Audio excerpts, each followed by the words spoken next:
Welcome to BAM, Badass Moms with Lori and Jenny. We are moms on a mission to share women's stories about life, fitness, aging, relationships, travel, and much more. Hello, friends, and thanks for listening. I just wanted to take a second to give you a quick reminder about subscribing to the show. If you have not already, just take a moment and do so. This will make sure that you never miss a daily bite or an upcoming episode. And in addition to that, if you have a few extra moments and like to drop us a review, we'd really appreciate it. And there's also a sponsor of the show located at the bottom of all of our episodes. Once again, thank you for listening. Thank you for being badass.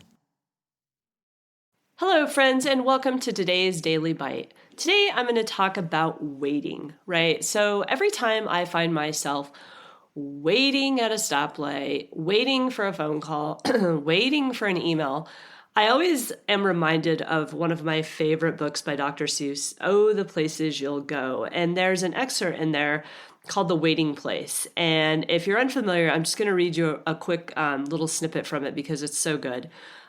Waiting for a train to go or a bus to come or a plane to go or a mail to come or the train to go or the phone to ring or the snow to snow or waiting around for a yes or no or waiting for their hair to grow. Everyone is just waiting for the fish to bite or waiting for the wind to fly a kite or waiting around for Friday night or waiting perhaps for their Uncle Jake or a pot to boil, or a better break, or a string of pearls, or a pair of pants, or a wig with curls, or another chance.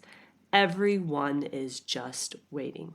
And I think this is so great. And every time I have ever read this book, it is so true. We spend so much of our day waiting, right? We sit around waiting for a response. We're waiting for a day to come, waiting for a trip. And it's so funny because, we wait for months for something to happen or, for a trip to come, and it all happens so quickly. And the point that I want to make is be patient and just live in the moment. Because I've learned that waiting is just a part of life, right? And it's one of those things that if we can learn how to wait patiently, I think it makes us more resilient in those times of waiting for things that aren't necessarily things we want to wait for. I feel that if we can figure out a way, that's why they call it the waiting game, right? Is because I feel like it is a game. It's how can you entertain yourself or how can you come up with other things to think about and other things to do while you're in the process of waiting. So one of the things I challenge you and myself, because I am absolutely a very, very impatient person, and maybe that's why I find waiting so funny at times, because I like to know answers now. I like when there's somewhere I'm going to go or something I get to do, I want to do it like now, and I don't want to wait for it, but I'm trying in my 43 years of life to still get better at being patient.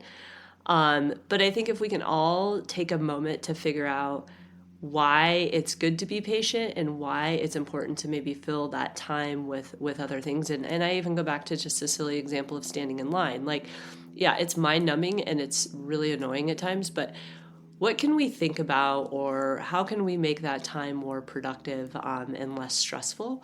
And on the exciting side of waiting for things, sometimes waiting can be a luxury, right? Like it's fun to build up excitement for a trip that you have coming up in months, right? You get the opportunity, although you're waiting for that trip to happen, you also have the time to build up even more excitement. So my point today is don't be frustrated if you have to wait for something. Don't be frustrated if after all that waiting, a response isn't what you want. Don't be frustrated if, you had to spend extra time waiting for something you didn't expect. Instead, try to take that time and know that as humans, waiting is just part of the game, right? But also how mentally you can make that time more productive. And hopefully you can start to look at waiting as an opportunity as opposed to an inconvenience. Until next time, keep being you and keep being badass.